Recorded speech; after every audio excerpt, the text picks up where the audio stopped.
Olá, gente! Está no ar o Visão Parlamentar, que recebe hoje a deputada do PT, deputada Gleice Jane, que é graduada em Letras pela Universidade Estadual de Mato Grosso do Sul. Seja bem-vinda, deputada, a senhora que é professora do ensino fundamental, ensino médio, sindicalista, atuante em vários projetos sociais e conhecida por isso, né, que te trouxe a Casa de Leis também, né, com essa quantidade de votos também, assumir agora aqui na Casa de Leis. Deputada, qual é a bagagem que traz e a responsabilidade também quanto a assumir, sabendo que a senhora vem dessa demanda da população que já conhecia esse seu trabalho de atuação nessa linha aí social? Bom, é um prazer estar aqui, né? Estar aqui na casa e também estar aqui nesse diálogo com vocês. Eu acho que é muito importante a gente poder falar sobre esses assuntos, né? Os assuntos que nos trazem até a uma casa de lei e quais as nossas responsabilidades. Bom, a minha trajetória é uma trajetória toda construída na luta social, né? E uma trajetória construída a partir sempre da representatividade de um projeto e de muitas histórias juntas, né? Então, quando eu chego aqui na casa, eu chego junto com muitas pessoas, com muita gente, com muitos sonhos, com muitas vontades, né? E de muitos projetos para o Mato Grosso do Sul. Então, eu me sinto aqui hoje parte de um processo que envolve muitas pessoas cumprindo a função de deputada, mas esse mandato não é um mandato meu, é um mandato de todas essas pessoas que caminharam com a gente nesse processo. Deputada, como representante desses movimentos sociais e dessa segunda cidade de Mato Grosso do Sul, que é Dourados, como é que a senhora sente esse andar no Legislativo? Porque a senhora, né, o Legislativo, ele fica mais, ele não tem a caneta, né, não é no Executivo, então, assim, vai por outros caminhos até conseguir chegar e alcançar lá o seu eleitorado, lá a sua representação enquanto sindicalista, representante das mulheres, representante dessas causas sociais. Como é que a senhora está sentindo, deputada? Como é que vai ser esse andar no Legislativo, né? Com as dificuldades que às vezes o Legislativo tem, porque não tem a caneta, não é executivo, mas o que a senhora já está sentindo que dá para alcançar enquanto parlamentar e para chegar na ponta junto aos seus representados? Olha, embora eu nunca tenha tido a experiência de estar nesse lugar de representação dentro da Casa de Leis, eu sempre fui muito atuante nos movimentos e muito participante das câmaras municipais, que é onde está mais perto da gente. Então, Dourados, eu sempre acompanhei muito o Poder Legislativo, estando no lugar de sociedade, né? Então, eu sempre estava nas sessões, acompanhando o processo, fazendo reivindicações, em diálogo com os vereadores e com as vereadoras. Então, essa experiência de um outro lado eu sempre tive, sempre acompanhei muito esse dia a dia da Câmara Municipal. Agora, nesse lugar de deputada, né, e do Legislativo Estadual, eu tenho compreendido esse processo. Assim, eu entendo que o Poder Legislativo ele é um poder. Embora ele não tenha o poder da caneta, mas ele é um poder também, né? A gente tem o Poder Executivo, o Poder Legislativo e o Poder Judiciário, e todos eles têm que caminhar de forma eficiente para que a sociedade realmente tenha, né, seja beneficiada. Então, eu sinto que neste lugar eu posso trazer as pautas da sociedade, a gente pode fazer grandes debates aqui, a gente quer fazer audiências públicas, seminários, a gente quer debater com a sociedade, criar um espaço de debate, que eu acho que esse é o debate, é o espaço, inclusive o melhor espaço para que a sociedade faça parte. E aqui a gente provoca o Poder Executivo para que o Poder Executivo execute esses projetos. Então, eu estou me sentindo bastante animada, né, e privilegiada por poder representar toda essa história aqui. Obviamente que nesse início tem sido um início ainda de adaptação, de conhecimento, de saber como funciona, todos os ritos da casa, mas em breve a gente quer colocar tudo isso em prática.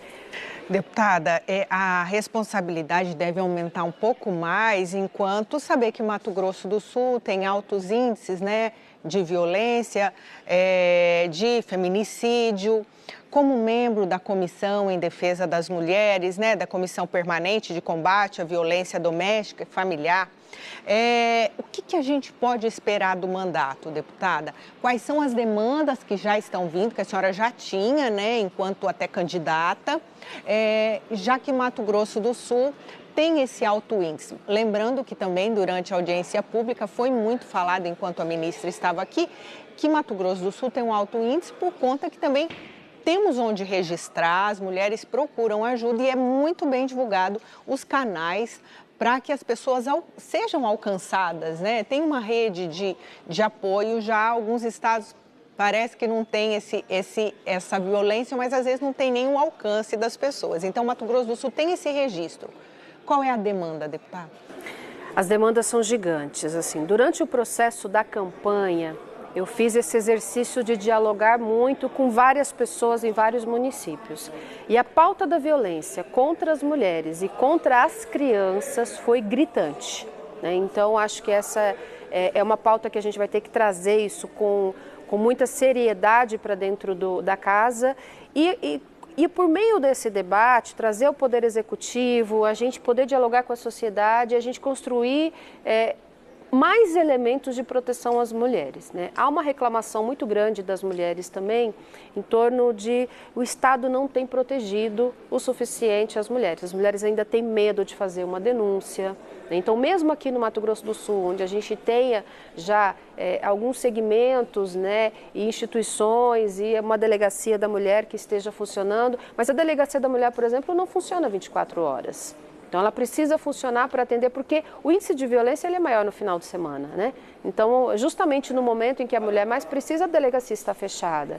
E nós precisamos ter um cuidado maior com essa política das mulheres e das crianças no Mato Grosso do Sul. E é importante também lembrar que quando a gente fala de mulheres e crianças, a gente está dizendo que o índice de violência contra as crianças, ele também é maior contra as mulheres, contra as crianças meninas, né? Então, a gente precisa ter um olhar cuidadoso sobre isso.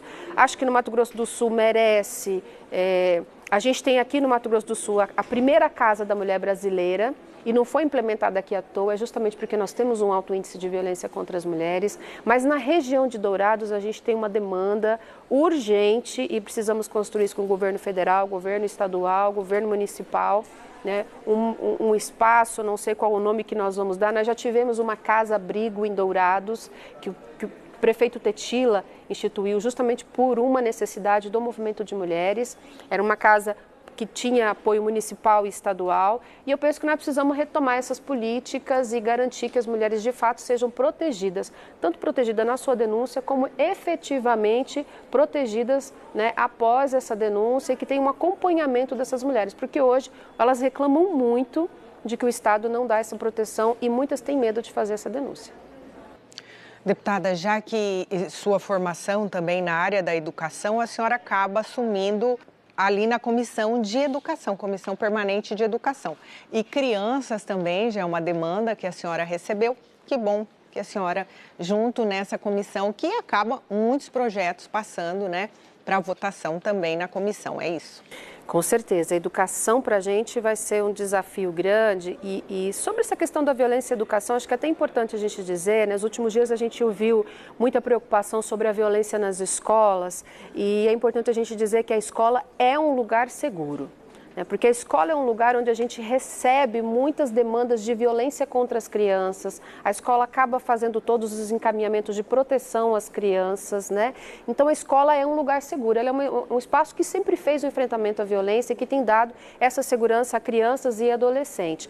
Mas nós temos na pauta da educação, sobretudo neste momento, um debate que a gente precisa trazer com muita seriedade, que é a revogação do novo ensino médio. O novo ensino médio tem sido, para as escolas, um desafio muito grande, porque a forma como ele foi implementado, a gente tem vivenciado isso no dia a dia e ele tem sido um problema para as escolas ao invés de trazer soluções, né? Até estive com o governo já e disse isso para ele. Falei, olha, nós precisamos repensar esse modelo de organização das escolas, não só do ensino médio, mas de uma forma geral. A gente vive sobre muita burocracia hoje nas escolas estaduais e no processo educacional e a gente precisa olhar, ter um pouco mais de cuidado com as questões pedagógicas e pensar um pouco mais no que a gente quer formar.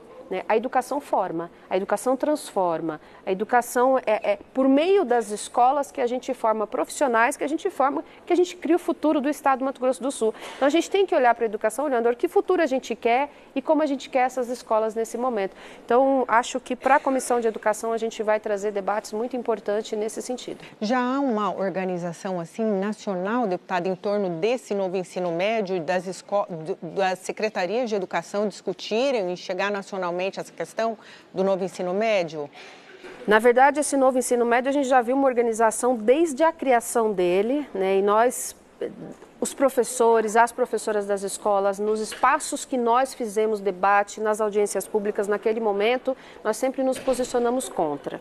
Mas havia uma política nacional em que quis aligerar o processo, porque o novo ensino médio, ele começa lá no governo passado ainda, e no governo Lula anteriormente, começa um debate, mas chega no governo passado e ele é aligerado sem uma reflexão desse processo. Então essas organizações que são contra essa reforma, ela já existe já há algum tempo. Mas nesse momento a gente está vendo uma possibilidade de diálogo com o governo, né? A gente entende que é necessário realmente fazer uma discussão sobre o ensino médio, a gente acha que o modelo anterior também, acho que não era o necessário, mas não nesse modelo que está colocado hoje.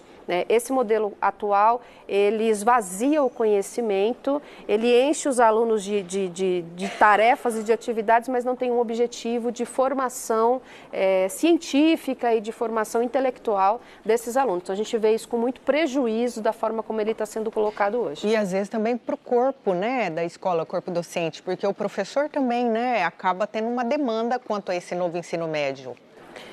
Olha, eu vou dar um exemplo para você de quão difícil isso é. Eu sou professora, estava na sala até recentemente. Eu tinha 21 salas de aula, cerca de 800 estudantes para poder registrar a presença e nota e dar avaliação e tudo mais. Eu tinha encontro com muitos deles uma vez na semana, então eu não crio vínculo com esse aluno também não cria vínculo comigo, eu não tenho condição de preparar uma boa aula, porque é muitas salas de aula para atender ao mesmo tempo. Então, as condições dadas por esse novo modelo, ela é impossível. Não tem outra condição, acho que não tem outra palavra para dizer, ela é impossível realmente da gente efetivar a educação. É muito ruim para os alunos e para as alunas, é muito ruim para nós do corpo docente. Então, até agora a gente não está enxergando possibilidades de avançar nesse processo, porque ele tem prejudicado todo o processo educacional. Certo, então vem discussão por aí ainda, né? Vem bastante discussão por aí. Deputada, não tem como a gente não falar, A senhora assume uma vaga na Assembleia como primeira suplente da sigla. Lamentavelmente, perdemos o deputado Amarildo Cruz. Deputado, como membro do partido, conhecendo o deputado Amarildo e bem por dentro das propostas e das bandeiras que ele conseguia alcançar na Casa de Leis, é possível manter viva algumas pautas que estavam aí na mão do deputado Amarildo? Com certeza, Nós, dentro do PT, a gente faz um debate sobre as pautas de modo geral. Você percebe que todos nós aqui caminhamos numa mesma linha. E as pautas do deputado Amarildo são pautas nossas também. O deputado Amarildo trabalhava muito nas lutas sociais, numa política antirracista, Então a gente tem todo esse projeto também. E a gente vem com esse mesmo olhar do deputado Amarildo, mas de um lugar diferente, que é o lugar de ser mulher, de ser feminista e da cidade de Dourados, onde a gente tem uma demanda muito grande dos conflitos indígenas. Então, em Dourados, a gente tem problemas seríssimos com a demarcação de terras indígenas, com a violência contra os povos, sobretudo contra os povos Guarani e Kaiowá. A gente tem uma cidade que recebe a cada dia uma população de venezuelanos que chega todos os dias na cidade. A gente tem uma população gigante, a gente tem uma população paraguaia, a gente vê uma cidade de fronteiras, de todo tipo de fronteira, fronteira cultural, de fronteira próxima à fronteira mesmo do país. Então a gente traz para dentro desse projeto, né, todas as pautas do deputado Amarildo, mas de um lugar de aprofundamento de todas elas. Então eu acho que o Amarildo estará presente nesse mandato com certeza. Deputada, em poucas palavras, para a gente encerrar.